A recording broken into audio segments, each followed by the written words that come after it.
Bonjour et bienvenue dans ce 6h30. La Côte d'Ivoire affronte aujourd'hui, samedi 12 novembre, le Maroc pour la deuxième journée des qualifications au Mondial 2018 de la zone Afrique.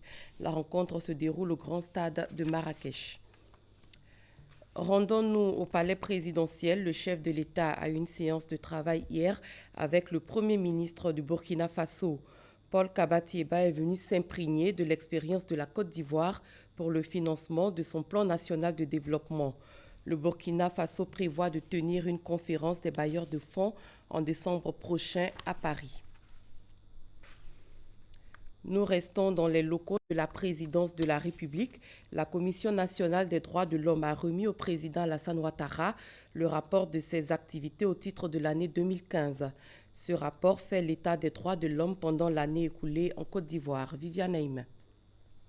Avant de rendre public le rapport 2015 de la Commission nationale des droits de l'homme sur la situation des droits de l'homme en Côte d'Ivoire, la présidente de la commission, Sangaré Namizata, et son équipe sont venus ce vendredi remettre officiellement, ainsi que le prévoit la loi, copie de ce rapport au président de la République au palais présidentiel. Présents à cette audience aux côtés du président de la République, les ministres Paulette Badjo-Ezouou des droits de l'homme et des libertés publiques, Marietou Koné de la solidarité, de la cohésion sociale et de l'indemnisation des victimes, Sansan Kambilé, garde des Sceaux, ministre de la Justice. Dans son intervention, la présidente de la Commission nationale des droits de l'homme en Côte d'Ivoire a relevé que le cadre sociopolitique et juridique national est favorable au respect des droits de l'homme. Excellence, Monsieur le Président de la République, je voudrais vous rendre hommage pour la stabilité retrouvée de notre beau pays et pour votre engagement personnel dans le renforcement de l'état de droit et le respect des droits de l'homme. Cette vitalité se traduit également sur le plan diplomatique par le retour gagnant de la Côte d'Ivoire sur la scène internationale depuis votre premier mandat. Notre pays, désormais, a une voix admise, estimée et qui compte au Conseil des droits de l'homme des Nations Unies, où il siège depuis 3 ans. Concernant la situation des droits de l'homme en Côte d'Ivoire au cours de l'année 2015, objet de ce rapport, la Commission nationale des droits de l'homme relève plusieurs phénomènes de banditisme au cours de l'année 2015 et déplore par ailleurs la répétition des grèves en milieu scolaire et universitaire qui portent atteinte au droit à l'éducation. Le président de la République, qui a fait montre d'une écoute attentive, a félicité la Commission nationale des droits de l'homme en Côte d'Ivoire pour sa contribution au plan national et en particulier en ce qui concerne le processus de rédaction de la nouvelle constitution. Il s'est dit attentif aux critiques formulées par le rapport. Je voudrais féliciter Madame la Présidente, tous les membres de la Commission et vous dire que ce rapport est un rapport de qualité puisque mon cabinet m'en a donné quelques éléments et dire à quel point le gouvernement attache une importance capitale à votre analyse et à vos recommandations. Je note vos observations concernant les questions des coupeurs de route. Nous sommes très préoccupés par cela. Et cela, malheureusement, c'est le résultat de la crise que le pays a vécu pendant 10 ans. Il y a eu trop de personnes en armes dans ce pays qui ne devaient pas l'avoir. Et malheureusement, il en reste encore quelques-uns qui ont décidé d'utiliser comme métier ces activités de coupeurs de route. Nous sommes en train de maîtriser cela. Je me souviens, en 2012, nous avions pratiquement 10 cas, sinon plus, de coupeurs de route par semaine.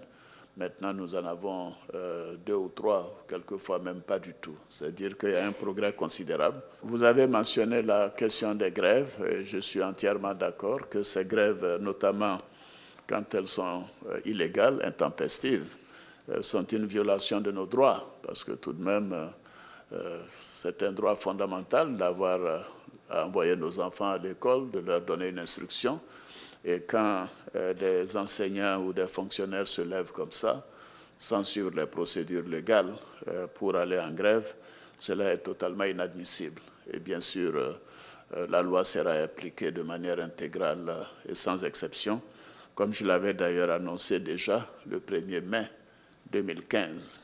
Et donc, les uns et les autres ont le droit de grève, mais il faut suivre les procédures définies par la loi et ceci a été bien établi. Et je m'en souviens que c'était quand j'étais Premier ministre, en 1992, que nous avons défini ensemble avec les syndicats le droit et les procédures à suivre pour aller en grève. La Commission nationale des droits de l'homme voit son audience grandir de plus en plus au sein de la population.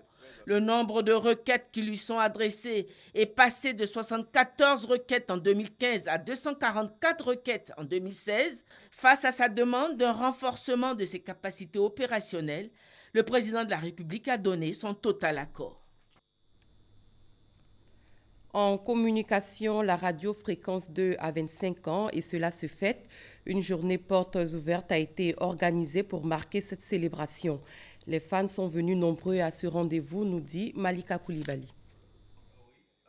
Gaieté, chaleur et ambiance. 25 ans après sa création, Fréquence 2 n'a pas changé. Et les souvenirs de cette radio qui a vu le jour en 1991 est encore vivace dans l'esprit de ses fans qui sont venus de toute la Côte d'Ivoire pour célébrer leurs médias préférés. Mon amour pour la radio Fréquence 2 est né depuis le temps d'Alassane Ouattara.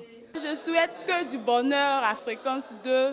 Je voudrais aussi que Fréquence 2 vraiment ait encore les idées. Sa notoriété, Fréquence 2 la doit à des noms comme Biram Diawara, Konsti, Eka, Kadendao et bien d'autres. Aujourd'hui encore, des hommes et femmes continuent d'œuvrer pour que la flamme ne s'éteigne pas. Tant que j'aurai le micro à Fréquence 2, je ferai tout pour satisfaire les auditeurs parce que, comme j'aime à le dire, nos premiers patrons sont les auditeurs. Sans les auditeurs, il n'y aura pas de Kunta Madère. Sans les auditeurs, il n'y aura pas de Fréquence 2. 25 ans et un beau parcours. Avec la floraison des radios en Côte d'Ivoire, Fréquence 2 continue de résister. Ses responsables ambitionnent même de gagner du terrain. Des programmes attrayants, des animateurs de talent, nous en avons. Et aujourd'hui, c'est vrai qu'avec le paysage audiovisuel, nous avons connu quelques difficultés en termes de positionnement et en termes de part de marché. La lutte aujourd'hui, c'est reconquérir donc tout le territoire ivoirien. Nous avons des avantages non négligeables. Nous sommes, je pense, la seule FM en Côte d'Ivoire à couvrir la Côte d'Ivoire. Les 25 ans de Fréquence 2, c'était, outre cette journée porte ouverte, des émissions grand public décentralisées, en direct, comme ici à la place CP1 de Yopougon. Un mot de ressources halieutiques. La Côte d'Ivoire dépend de l'extérieur pour la consommation en poisson. En cause la rareté des ressources halieutiques dues à la surpêche. Pour compenser ce manque, le ministre des Ressources animales et halieutiques a décidé de développer l'aquaculture. Ce procédé est-il efficace? Qu'en est-il de l'aquaculture en Côte d'Ivoire? Des réponses avec Victorine Yaoyoboui.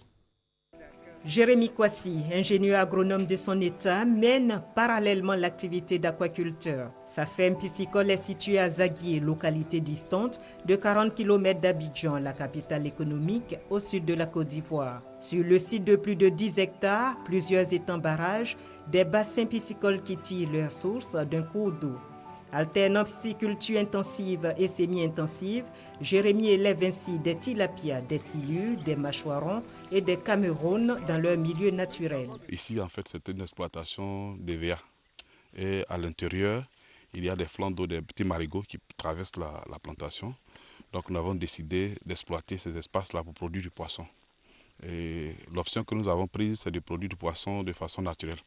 Avec donc l'apport de tout ce qui est alluvion par les rivières et tout ce qui vient donc par les eaux de pluie. Et nous apportons donc un complément alimentaire. Donc ça, c'est un élevage semi-intensif. Pour atteindre ce résultat, il a fallu 3 ans de dur labeur et plus de 15 millions de francs CFA d'investissement. L'aquaculteur ambitionne de produire 80 tonnes de poissons par an. Ses estimations en termes de revenus atteignent les 100 millions de francs CFA. Quand vous vendez en gros, c'est autour de entre 1500 et 2000 francs le kilo quand les femmes viennent chercher Bochon. Comme je fais la production en gros, je pense que si je prends 1500 francs multiplié par ce que j'ai, là vous voyez déjà que ça va chercher au moins dans 100 millions. C'est beaucoup. Je pense que c'est une très bonne activité. Comme Jérémy, il existe une centaine d'aquaculteurs en Côte d'Ivoire, mais tous n'ont pas le même rendement. La production aquacole nationale est donc faible. Selon le ministère des Ressources animales et halieutiques, elle se chiffre à 4 500 tonnes sur les 80 000 tonnes de poissons pêchés annuellement en Côte d'Ivoire. La pêche d'une façon générale, y compris l'aquaculture, fait environ 80 000 tonnes. Alors que nous consommons en Côte d'Ivoire plus de 350 000 tonnes de poissons. Donc l'aquaculture représente environ 5% de la production nationale, ce qui est négligeable. La faible contribution des aquaculteurs dans la production nationale n'est pas sans conséquence. La Côte d'Ivoire importe une grande partie de sa consommation. Les eaux marines et continentales sont surtout surexploitées. L'épuisement des stocks de poissons dans nos eaux est devenu une réelle menace. Il y a une surpêche au niveau de la zone de pêche artisanale. Ils utilisent aussi des filets qui ne sont pas autorisés et même ils pêchent les alevins. Vous voyez sur le marché, il y a de tout petits poissons. Conscient des besoins de plus en plus croissants et des dangers liés à la surpêche, le ministère déploie des efforts pour faire de l'aquaculture une alternative crédible. Nous sommes ouverts aux Brésiliens qui nous ont fait parvenir des tilapias d'origine ivoirienne, mais à ces tilapias-là, on a appliqué une technique de production très appropriée qui nous permet aujourd'hui d'avoir en l'espace de 6 mois un tilapia d'1 kilogramme. Et ça, c'est très important. À l'horizon 2020, le ministère a un objectif à atteindre qui est de 200 000 tonnes de produits aquacoles. Produire 200 000 tonnes de poissons grâce à l'aquaculture à l'horizon 2020, c'est un défi énorme qui implique non seulement l'engagement de l'État, mais aussi celui des aquaculteurs. Nous avons des stations d'alvinage où nous produisons des alevins que nous allons mettre à la disposition des pisciculteurs, des aquaculteurs, et même que nous allons utiliser dans les rivières, dans les lacs, empoissonner nos eaux. Ces caps qu'on a, le taux de croissance est plus faible. Le ministère a fait venir des caps qui ont quand même une meilleure capacité de production en termes de grossissement, qu'on appelle les caps brésiliens là. Donc je pense que si on a ces possibilités, comme le ministère en train de le faire maintenant, on pourra quand même contribuer à la production nationale. Parce que quand vous produisez sur place, c'est frais. Vous voyez ce type de poissons que vous voyez là, si vous les récoltez tout de suite, vous les braisez, vous avez le meilleur goût. Mais un poisson qui quitte à des milliers de kilomètres dans la glace congelée, quand vous êtes en train de préparer, ça ne donne plus le goût parce que tout est parti là. La Côte d'Ivoire dispose de nombreux plans d'eau, de barrages, d'un littoral de plus de 550 km. D'énormes potentialités qui peuvent contribuer au développement de l'aquaculture. Si on y ajoute la volonté politique, ce serait un bon départ pour à la fois assurer l'autosuffisance de la Côte d'Ivoire en protéines halieutiques et protéger les océans ainsi que les cours d'eau de la surpêche.